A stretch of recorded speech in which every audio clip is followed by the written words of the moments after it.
Comment faire pour passer d'une simple rencontre à un couple épanoui sur le long terme? À l'ère d'Internet où tout semble si compliqué de rencontrer The One et enfin de rencontrer un homme qui est investi et qui a envie peut-être de fonder une famille ou en tout cas de vivre à nos côtés voilà, pendant plusieurs décennies, n'est-ce pas?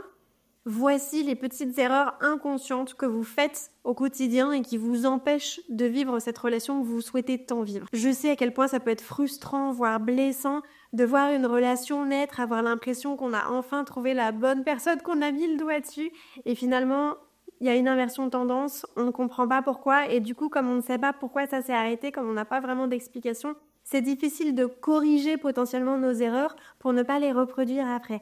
Avant de rentrer dans le vif du sujet, si vous vous êtes retrouvé ici, c'est certainement que vous ne connaissez pas encore votre valeur, que vous avez été très déçu dans vos relations amoureuses, peut-être que vous avez une faible estime de vous et donc de l'auto-sabotage, et dans ce cas, je serais ravie de vous accompagner personnellement en coaching.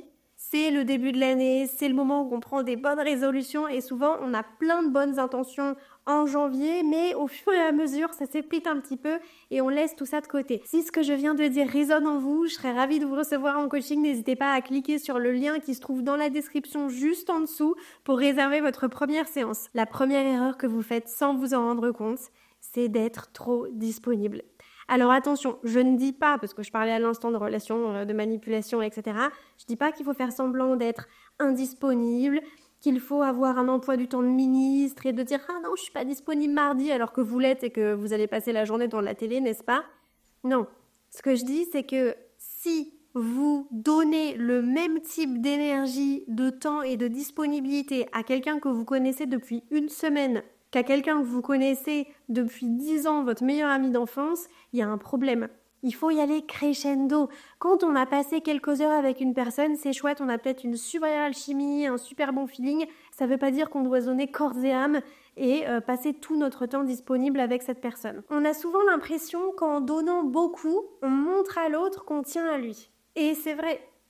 Le problème, c'est qu'au niveau de la perception, l'autre va se dire, en fait, elle a rien d'autre à faire dans sa vie, elle est complètement attachée à moi alors que on a passé 3 heures ensemble. Ça donne l'impression qu'il y a un déséquilibre. Ce qui est vrai, parce que vous ne vous priorisez pas, vous ne prenez pas de temps pour vous, vous ne prenez peut-être plus de temps pour vos proches ou pour les hobbies que vous aviez l'habitude de faire. Vous voyez que ce déséquilibre, il part de vous. Mais il va créer malheureusement une prise de distance chez l'autre parce qu'il trouve ça un petit peu anormal. Les hommes ont besoin de challenge, d'être en chasse. Alors, je suis plus ou moins d'accord avec ce sujet, mais c'est pas le but de la vidéo. Néanmoins, c'est pas très attirant, homme comme femme, de tout donner à un inconnu. Il faut qu'il y ait quand même cette part de mystère, de surprise. Si la personne a toutes les clés en main dès la première heure, bon, voilà. L'erreur numéro 2 que vous faites avec un homme sans même vous en rendre compte, c'est d'en demander trop et trop vite. Alors, on peut se projeter parce qu'on apprécie cette personne, etc. Mais au bout du 3e rendez-vous, imaginez à coller son nom de famille à côté de votre prénom pour voir si ça colle au niveau du mariage, c'est peut-être un peu prématuré. Et je sais que vous l'avez déjà fait, moi aussi je l'ai fait. Le problème, c'est que déjà vous mettez l'autre sur un piédestal. Ça, c'est un problème.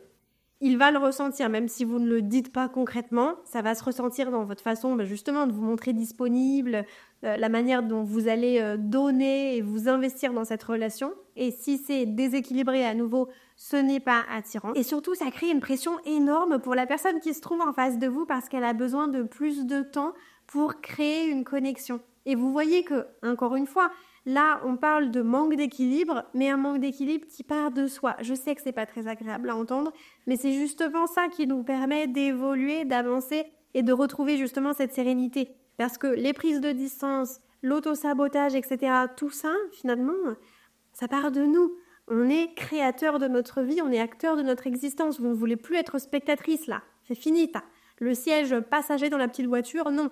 Nous, on est sur le siège conducteur, le volant entre les mains. Si vous essayez de sécuriser le deal alors que vous ne vous connaissez que depuis quelques semaines, ça risque de le brusquer. Et surtout, ça en dit davantage sur vous que sur lui. Pourquoi est-ce que vous cherchez absolument à sécuriser le deal, à dire que vous êtes en couple? Parce que vous avez peur qu'il aille voir ailleurs, mais est-ce que vous pensez vraiment que ça va changer quelque chose si c'est quelqu'un qui est infidèle à la base ou qui a envie de jouer sur plusieurs tableaux? Et ça en dit aussi beaucoup sur vous parce que ça sous-entend que vous ne prenez pas le temps de connaître cette personne, d'apprendre à la découvrir. C'est « Ah, j'ai un bon feeling, on est basé que sur l'émotionnel, ça se passe bien, cool. » On sécurise le dire, on dit qu'on est en couple. Mais on a besoin de passer du temps ensemble pour voir si on est compatible. Est-ce qu'il y a des signaux rouges? Est-ce que les standards sont respectés? Est-ce qu'on a les mêmes projets de vie? Comment on se situe au niveau des non négociables? Tout ça, c'est des choses que je vois en coaching. Et souvent, quand on le voit ensemble, ça m'est déjà arrivé qu'on me dise « Andrea, c'est vrai que c'est logique quand tu le dis. Alors, je connaissais pas toutes ces choses-là, mais ça paraît logique quand on le voit ensemble. Mais concrètement, dans la vraie vie, quand je vis une situation, c'est difficile à mettre en pratique parce que j'ai peur de dire non. J'ai peur de me retrouver toute seule et surtout, j'ai une blessure du rejet, une blessure de l'abandon qui prennent beaucoup de place. Et je pense qu'aujourd'hui, c'est surtout ça qui vous fait défaut. C'est pour ça que c'est intéressant de faire un travail sur soi pour pas se laisser déborder par nos émotions négatives et ne pas laisser nos peurs, justement, potentiellement de l'abandon, prendre le dessus et décider à notre place. Comment éviter de faire cette erreur? Vous allez laisser les choses se faire naturellement, mais attention, ça ne veut pas dire qu'on se fréquente pendant 6 mois sans jamais rien dire, hein. Ça ne veut pas dire qu'on met pas de limite, ça ne veut pas dire qu'on n'a pas de deadline. Justement, l'astuce ici, c'est de mettre une deadline. Je pars du principe que oui, on ne va pas officialiser au bout de 10 jours parce qu'on s'est certainement vu 5 heures et ça n'a pas de sens. Mais par contre, quand on arrive à la deadline des 3 mois de relation à compter du premier date, soit on est en couple, soit on ne sait pas et donc on arrête. Mais on n'a pas besoin de se fréquenter une demi-année pour savoir ce qu'on veut. Ça ne veut pas dire qu'on va mourir ensemble, ça ne veut pas dire qu'on va se marier, avoir des enfants. Mais je veux dire, on sait si on se plaît et si on a envie de jouer sur plusieurs tableaux ou pas. L'erreur numéro 3 que vous faites avec les hommes et qui vous a causé beaucoup de déception, c'est quelque chose que j'ai énormément vécu, c'est de ne pas mettre de limites dans le sens où on va accepter beaucoup de choses par peur de déplaire, par peur d'être trop ou par peur d'être pas assez et surtout, et ça on l'entend pas mal, peur d'être chiante, excusez-moi pour le terme familier, mais c'est vrai qu'on a tout le temps l'impression de faire quelque chose de travers. Donc on essaye d'être parfaite, on essaye de faire le maximum, mais c'est comme s'il y avait toujours cette petite voix intérieure qui nous disait ça se trouve, ça va pas marcher à cause de toi. Enfin bon, c'est un autre sujet, revenons-en à nos moutons. Le problème ici, c'est que, à force de dire oui à tout, et à force d'être lisse, on en perd de notre authenticité. Et qu'est-ce qui fait que les hommes sont attirés? C'est cette connexion, mais la connexion, c'est de la vulnérabilité. Donc si on n'est pas vulnérable, si on est authentique et si on dit toujours oui pour faire plaisir, si on n'incarne pas réellement qui on est, et si à la place, je sais pas, on a peut-être vu Granola là, non? Et si à la place, on fait semblant d'être quelqu'un qu'on n'est pas en espérant que c'est de cette façon-là qu'on va plaire, en fait, on essaye de rentrer dans le moule. Est-ce que c'est quelque chose qui, auparavant, dans vos amitiés, dans vos connaissances, vous a déjà attiré de rentrer dans le moule? Non. Et c'est pas parce que vous dites non, c'est pas parce que vous mettez des limites que la personne va s'éloigner de vous. Encore une fois, quelqu'un qui n'est pas satisfait quand vous mettez des limites, c'est quelqu'un qui en profitait lorsque vous n'en aviez pas. Je vous donne un exemple. Vous fréquentez quelqu'un qui se retrouve à annuler plusieurs fois au dernier moment, à trouver des excuses, finalement à ne pas agir en accord avec ses paroles. Si à chaque fois vous vous dites oui, mais le pauvre, là c'était pas de sa faute, et là c'était à cause de ça, puis là il était fatigué, vous ne vous respectez pas. 1, ça va pas être attirant. 2, ça lui montre que vous n'avez pas de standard. Et 3, vous ne vous respectez pas. Ça, il va le voir. Et donc, je dis pas que c'est un test de sa part, mais s'il voit qu'il peut faire n'importe quoi, il va en tirer profit. Si c'est un manipulateur, vous allez finir par subir. Comment faire pour éviter cette erreur? Concrètement, vous allez communiquer en exprimant votre limite avec bienveillance, mais en étant assertive. Ça peut être, écoute, j'ai remarqué que dernièrement, t'annulais souvent à la dernière minute, j'ai l'impression que tu te rends un peu moins disponible qu'avant. Est-ce que j'ai loupé quelque chose? Est-ce qu'on est toujours sur la même longueur d'onde? Je comprends que ce soit pas le cas, mais j'ai besoin d'avoir de la clarté pour savoir où je me situe, si on continue ou pas. Là, vous avez dit les choses, vous avez été bienveillante, vous avez été dans votre énergie féminine, pour autant vous vous respectez et donc vous incarnez votre authenticité. Et ça, c'est attirant. L'erreur numéro 4 que vous faites avec les hommes sans vous en rendre compte, parce que ça part d'une bonne intention, et malheureusement, ça va certainement vous amener à vivre quelque chose de toxique, c'est d'essayer de changer la personne. Alors encore une fois, ça part d'une bonne intention parce que vous voulez peut-être amener la personne à devenir incarner son plein potentiel et vous voyez le meilleur chez lui. Mais ce que ça veut surtout dire, encore une fois, tout part de vous, c'est que vous avez le rôle de la sauveuse. Vous avez le syndrome de l'infirmière. et je vais faire d'ailleurs une masterclass à ce sujet, c'est malsain parce que vous allez, sans le faire exprès, vous oublier, vous abandonner et vous concentrer sur l'autre. Premièrement, personne n'aime être réparé ou être changé. Personne n'aime avoir l'impression d'être un défaut et voilà, qu'on essaye de faire en sorte de nous modifier pour devenir quelque chose de mieux. C'est pas agréable et surtout, c'est pas votre responsabilité. Votre responsabilité, c'est d'avoir un comportement sain, d'avoir une bonne estime de vous et de connaître votre valeur pour vous diriger vers un homme qui est disponible émotionnellement, qui est stable et qui a envie de s'investir. Certainement pas de vous dire oui, mais peut-être qu'en étant présente et en lui montrant que l'amour est beau, même s'il a eu mal par le passé, avec moi ça va marcher, et il va guérir de ses blessures. Ce n'est pas votre responsabilité. Si vous agissez comme ça, c'est que vous-même vous n'avez pas travaillé sur vos blessures. Donc, quelqu'un qui n'a pas une bonne estime de lui ne peut pas accompagner autrui sur son chemin. C'est pas pertinent. C'est comme si moi, aujourd'hui, je vous donnais des conseils que j'appliquais pas. Vous me diriez, bon, Andrea, du coup, est-ce qu'on peut les suivre, ces conseils? T'as pas vraiment la légitimité de nous les donner puisque t'arrives toi-même pas à le faire. Vous voyez, ce serait un peu difficile. Alors oui, il peut y avoir une bonne intention.